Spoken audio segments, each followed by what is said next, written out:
Assalamualaikum warahmatullahi wabarakatuh. Yang bahagia Sir Khairil Amri Osman Arif, rakan-rakan yang mati sekalian. Pada hari ini kami akan membentangkan tugasan kumpulan tentang untuk menulis teks pengucapan awam. Terdapat beberapa keperluan yang perlu dilakukan sebelum teks ini dapat dibuat. Yang pertama adalah menentukan tujuan. Ada tiga tujuan pengucapan awam, iaitu yang pertama berbentuk hiburan. Kalau berbentuk hiburan tu semua orang tahu bahawa ianya untuk menghiburkan penonton ataupun khalayak. Walaupun ada maklumat tetapi ianya hanya sekadar untuk berhibur. Yang kedua adalah ucapan pujukan. Dalam pujukan ni ada dua maksud. Maksud yang murni iaitu memujuk penonton untuk melakukan sesuatu ataupun berfikir tentang sesuatu. Yang kedua manipulasi, bermakna dia untuk ucapan awam ini mempunyai motif tersembunyi dalam meyakinkan khalayak. Dan yang ketiga, inilah tujuan kami melakukan teks pengucapan awam ini adalah ucapan yang bermaklumat, berkongsi maklumat dan dengan khalayak. Apa maklumat yang perlu kita kongsikan pada tugasan kami adalah kita akan berkongsi tentang COVID-19 dan kita pilih program pengucapan awam di perjumpaan bulanan Majlis Perbandaran Jasin. Terima kasih. Bismillahirrahmanirrahim. Assalamualaikum warahmatullahi wabarakatuh. Terima kasih kepada Encik Zul, rakan saya.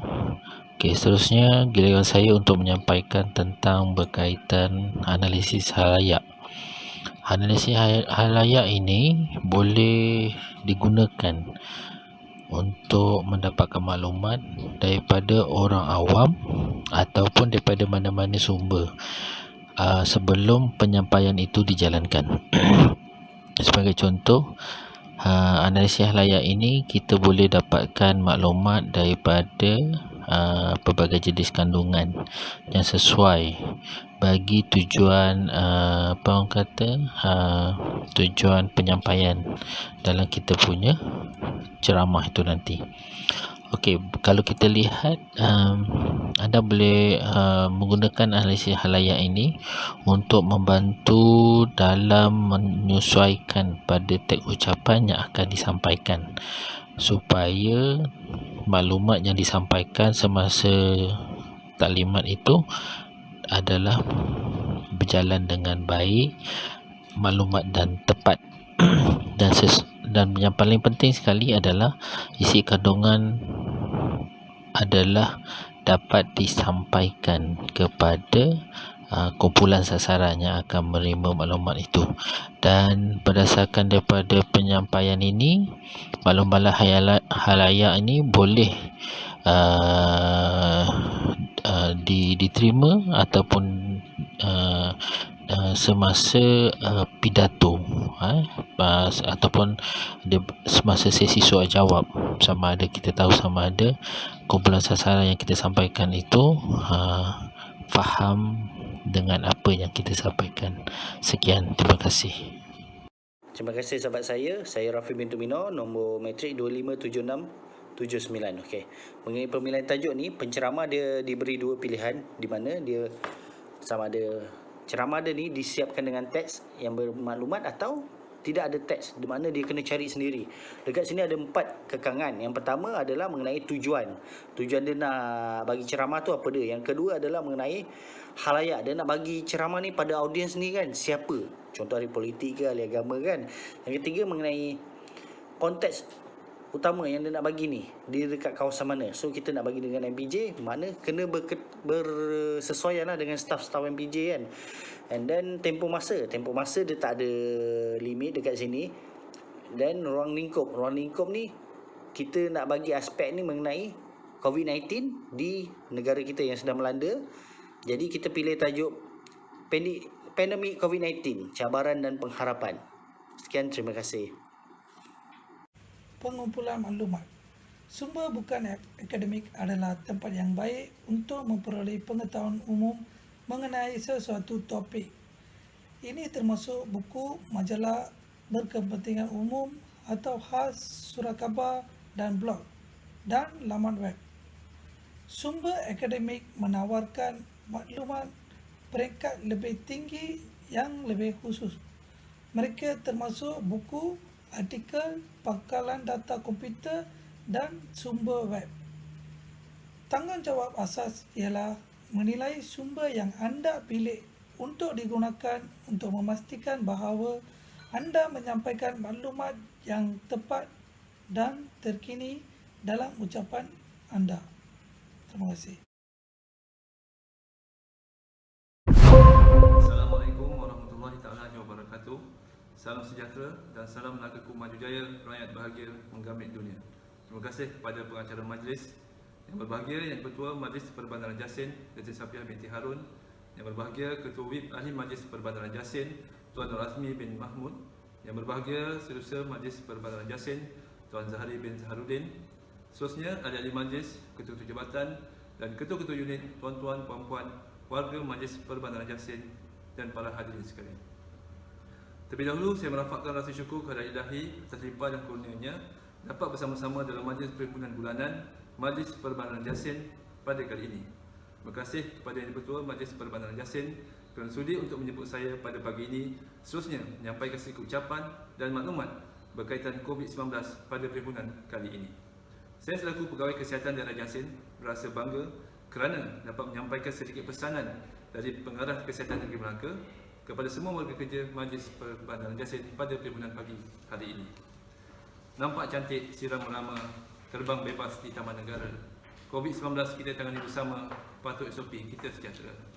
Yang Ketua, tuan-tuan dan puan-puan yang dirahmati sekalian, coronavirus adalah kumpulan virus yang tergolong dalam keluarga corona, menjangkiti haiwan dan manusia. Coronavirus manusia boleh menyebabkan penyakit ringan yang serupa dengan selsema, sementara yang lain menyebabkan lebih teruk penyakit seperti sindrom pernafasan Timur Tengah (MERS) dan sindrom pernafasan angkut yang teruk (SARS). Seperti mana yang kita semua maklum, bahawa COVID-19 ini mula dikenal pasti pada manusia muncul di Wuhan, China pada bulan Disember 2019. Tanda dan gejala termasuk gejala pernafasan dan termasuk demam, batuk dan sesak nafas.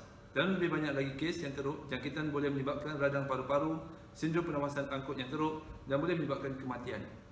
World Health Organization (WHO) terus bekerjasama rapat dengan pakar global, kerajaan dan rakan kongsi untuk mengembangkan pengetahuan saintifik dengan cepat virus ini dan memberi nasihat tepat pada masanya mengenai langkah-langkah untuk melindungi kesihatan orang dan mencegah penyebaran wabak ini. Untuk makluman, sehingga 24 Jun 2021, Negeri Melaka telah mencatatkan 16,799 kes positif dengan kadar harian kes aktif sekitar 80 ke 100 orang yang positif selepas melalui proses saringan. Dalam tempoh tersebut, seramai 125 orang telah meninggal dunia akibat jangkitan COVID-19. Pada 24 Jun 2021 juga mencatatkan 1,763 kes yang masih aktif sama ada di ICU, hospital maupun di tempat kuarantin yang disediakan. Daripada data ringkas ini, kita akan memfokuskan daerah Jasin untuk memaklumkan kita semua, iaitu sepanjang tempoh PKP 3 ini, daerah Jasin telah mencatatkan 4,098 kes dan merupakan daerah yang terendah mencatatkan kes positif selepas Melaka Tengah dan Alor Gajah. Daerah Jasin juga terdapat mukim yang dikategorikan zon merah, iaitu Air Panas, Jasin, Melimau, Sekam dan Umbai. Di dalam daerah Jasin juga terdapat kluster yang masih aktif seperti kluster industri Sekam dan Kampung Sebatu. Data ini menunjukkan bahawa kes aktif di Jasin juga akan menjadi parah sekiranya tidak dibendung dan memerlukan usaha yang berterusan dari semua pihak untuk bersama memutuskan rantaian COVID-19 ini. Pihak kerajaan telah memperkenalkan dan memkuatkasakan beberapa SOP sebagai usaha yang serius bagi mengekang penularan COVID-19 ini.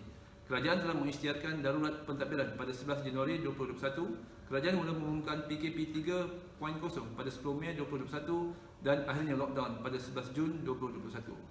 Namun sehingga kini kes positif seluruh Malaysia masih kekal 4 angka dan mencatatkan kes harian 5,000 ke atas. Ini menunjukkan betapa perlunya rakyat dan warga Jasin mematuhi arahan kerajaan dari masa ke semasa dan sentiasa mengawal pergerakan di samping menjalani norma baru kehidupan. Bukan saja pihak Kementerian Kesihatan Malaysia berasa bimbang, malah masyarakat juga amat gusar ketika ini. Tambah pula dengan kemunculan varian baru dari Afrika yang terkindam dan indah memberi kesan yang sangat bahaya dengan kadar kebolehjangkitan yang amat tinggi tanpa memberi apa-apa simptom awal. Situasi seperti ini amat memberi kesan yang mendalam terhadap masyarakat, terutamanya sektor pelancongan dan ekonomi negeri, malah pendapatan harian rakyat turut terjejas sama sekali. Yang Ketua, tuan-tuan dan puan-puan yang dihormati sekalian, kerajaan melalui Kementerian Kesihatan Malaysia setia berusaha untuk melandaikan jumlah kes jangkitan COVID-19 ini Namun usaha ini tidak akan berhasil sekiranya semua pihak tidak membantu kerajaan ke arah tersebut. Kini kita sedang berusaha untuk mempercepatkan pemberian vaksin kepada rakyat Malaysia, khasnya kepada warga Jasin. Kami mengharapkan agar warga Jasin mendaftarkan diri untuk mendapatkan vaksin melalui aplikasi MySejahtera dan hendaklah hadir ke pusat penerima vaksin sekiranya mendapat panggilan untuk menerima suntikan vaksin tersebut. Adalah tidak benar terhadap rakyat yang menyatakan bahawa vaksin tersebut tidak selamat dan mempunyai kesan sampingan hingga meragut nyawa. Warga Majlis Perbandaran Jasin yang ada pada pagi ini juga boleh memainkan peranan untuk memaklumkan kepada masyarakat Jasin bahawa vaksin tersebut telah selamat dan Majlis Fatwa Mufti Kerajaan Malaysia telah menyatakan harus untuk mengambil vaksin ini. Vaksin ini adalah salah satu usaha selain daripada kita mengamalkan norma kehidupan yang baru berserta memotif SOP dari masa ke semasa. Terima kasih kepada Majlis Perbandaran Jasin kerana membenarkan dewan ini juga digunakan sebagai salah satu tempat penerimaan vaksin di daerah Jasin. Juga kepada para sukarelawan yang membantu memudahkan urusan penerimaan vaksin ini. Dalam masa yang sama, pihak kami juga sering diundang oleh badan kerajaan, swasta ataupun mahu badan bukan NGO, badan bukan kerajaan untuk bersama-sama dalam majlis baca Yasin secara maya melalui aplikasi Google Meet ataupun Zoom. Ini juga adalah sebagai langkah untuk kita terus berusaha mohon kepada Yang Esa supaya diangkat malapetaka COVID-19 ini dan memberi kesembuhan kepada mereka yang dijangkiti.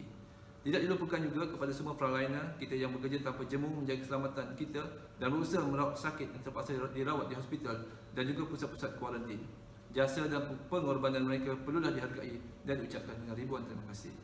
Saya menyuruh kepada tuan-tuan dan puan-puan yang ada pada pagi ini agar bersama-sama berusaha untuk memutuskan rantaian COVID-19 ini untuk kesejahteraan kita bersama. Yang penting patuh kepada SOP yang telah ditetapkan oleh kerajaan. Setiap orang di kalangan kita mempunyai tanggungjawab dan peranan yang besar untuk memastikan keadaan persekitaran dan kejiranan kita bebas daripada COVID-19. Kita mampu menjadi ejen penyampaian maklumat yang benar dan tepat berkaitan COVID-19 supaya masyarakat kita terhindar daripada berita palsu yang boleh menjadikan pandemik berterusan dan keadaan yang tidak selamat dalam komuniti kita. Saya juga berdoa agar semua pesakit yang sedang bertaruh nyawa melawan COVID-19 ini diberikan kesembuhan segera dan dengan penuh duka citanya mengucapkan takziah kepada keseluruh ahli keluarga mangsa COVID-19 yang telah meninggal dunia. Rama-rama hinggap di atas para dibeli dari Melaka. Suntikan vaksin usaha negara, sejahtera rakyat, bahagia bersama. Akhir sekali saya mengucapkan terima kasih tidak terhingga kepada Yang Dipertua Majlis Perbandaran Jasin di atas jemputan pada pagi ini. Mudah-mudahan kita semua tabah menghadapi dugaan yang amat berat ini. Marilah kita bersama-sama panjatkan doa kehadrat Ilahi. Moga-moga wabak yang sedang melanda negara kita dan dunia ini akan segera berakhir. Sekian. Assalamualaikum warahmatullahi wabarakatuh.